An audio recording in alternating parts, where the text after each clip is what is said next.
पूर्व मंत्री पीसी शर्मा का बयान सामने आया है। गाय का चारा 40 रुपए करने पर उन्होंने कहा कि इशारों में उन्होंने चारे की चोरी का आरोप यहाँ पर लगाया। चलिए आपको बता दें कि उन्होंने क्या बयान दिया है। उन्होंने कहा कि अगर 20 रुपए का चारा भी गाय तक पहुंचता तो सैकड़ों मौतें नहीं होती। ये बात उन्होंने कही है।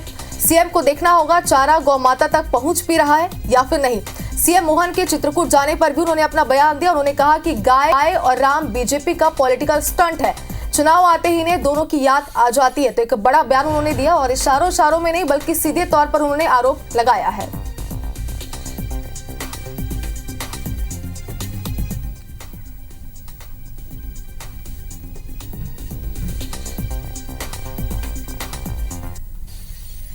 ₹40 रुपए का चारा किया है। अगर 20 रुपए का ही पहुंच जाता तो इतनी गायों की जान नहीं जाती।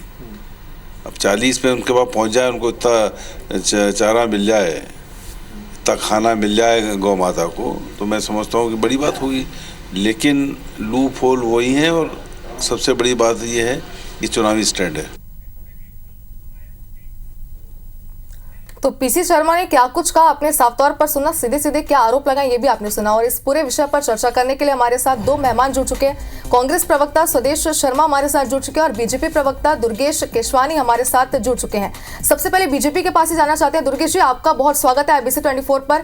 और जो बयान आपने भी सुना, हमने भी सुना, सीधे तौर पर उन्होंने चारे की चोरी का आरोप यहाँ पर लगाया है। क्या कहना चाहते हैं इस आरोप पर आप?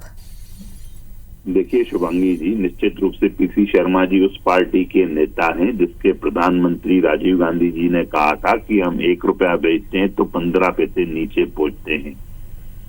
ये निश्चित रूप से ये वो लोग हैं जिन्होंने कहा था कि हम हर पंचायत में गौशाला खोलेंगे।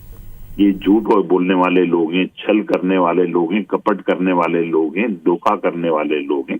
आज तो पीसी शर्मा जी को स्वागत करना चाहिए था, मुक्त कंठ से मोहन यादव जी की प्रशंसा करनी चाहिए थी जी। कि उन्होंने जो घोषणाएं की हैं कि अगले वर्ष तक गो रक्षा वर्ष मनाया जाएगा। चरनोई की भूमि खाने वाले लोग थे ये लोग, चरनोई की भूमि को खत्म करने वाले थे दिग्विजय सिंह जी, और माननीय मुख्यमंत्री जी ने कहा है कि चरनोई की भूमि से अतिक्रमण हटाए जाएंगे। सड़कों पर गाय का अगर दुर्घटना शिकार होती है तो ऐसी व्यवस्था की जाएगी, 50 किलोमीटर तक उसके लिए इलाज की समुचित व्यवस्था की जाएगी।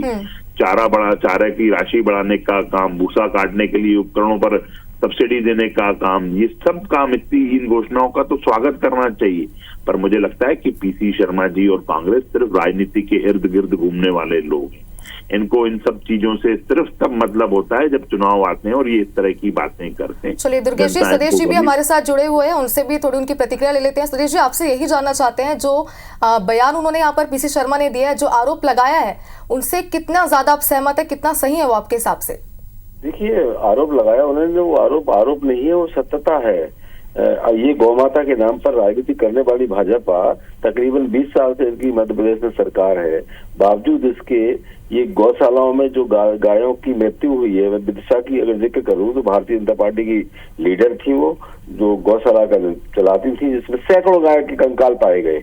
और ये रहा सवाल उनके चारा के पैसे बढ़ाने का काम और गौशालाओं का काम, तो माननीय जब कमलनाथ जी सरकार में आए तो उन्होंने गौ माताओं के चारे की राशि बढ़ाई है। लेकिन इनकी सरकार आते ही स्थिति फिर बदल गई कि चारे के लिए गया पैसा इनके कार्यकर्ताओं की जेब में जाता है, गायों को चारा नहीं मिल पाता है। और 1000 गौशालाएं माननीय कमलनाथ जी ने बनाने का काम किया।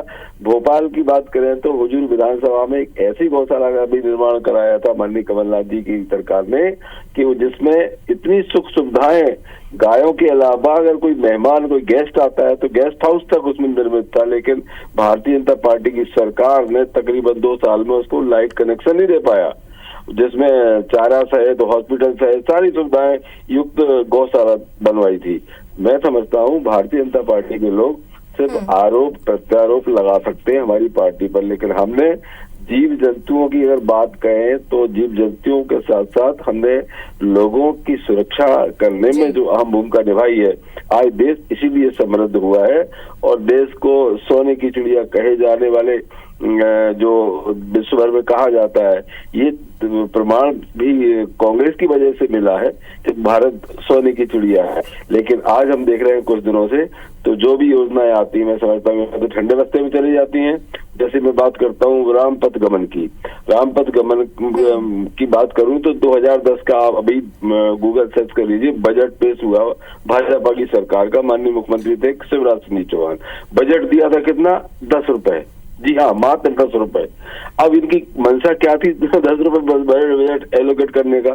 कुल मिला के आप सब राजनीति धर्म की करते हो, राजनीति गौमाता ही करते हो, लेकिन काम नहीं करते हो। अभी पथगमन की बात अगर करें तो छत्तीसगढ़ की हमारी सरकार ने बना के तैयार कर दिया, लेकिन इनकी 20 साल से है, इन्होंने क्या तैयार कर पाया? और क्या आप उद्घाटन करने आज माननीय मुख्यमंत्री महोदय शिलान्यास करने गए हैं तो क्या ये पूरा हो गया? मैं समझता हूँ ये सरकार का कथनी करनी में बहुत जमीन आसमान का फर्क है। ये सरकार भ्रष्टाचार के लिए योजनाएं लेकर आती है, पेपरों में सारे वर्क होते हैं और लोगों की जेब में पैसा जाता है, क्योंकि भ्रष्टाचार की बात करो तो मध्य प्रदेश की पहचान भ्रष्टाचार माफिया राज्य के रूप में स्थापित करने में लेकिन एक बात यहाँ पर सामने आ रही है कि जिस तरीके से कांग्रेस हमेशा बीजेपी पर आरोप लगाती रही है कि राम के नाम पर यहाँ पर राजनीति होती है, लेकिन अब गाय के नाम पर भी राजनीति हो रही है, ये भी आरोप यहाँ पर लगाया जा रहा है। बयानबाजियां लगातार इस पर जारी रहेंगी। आप दोनों का प्रतिक्रिया लेने के लिए बहुत बहुत शुक्रिया हमारे साथ जुड़ने के लिए।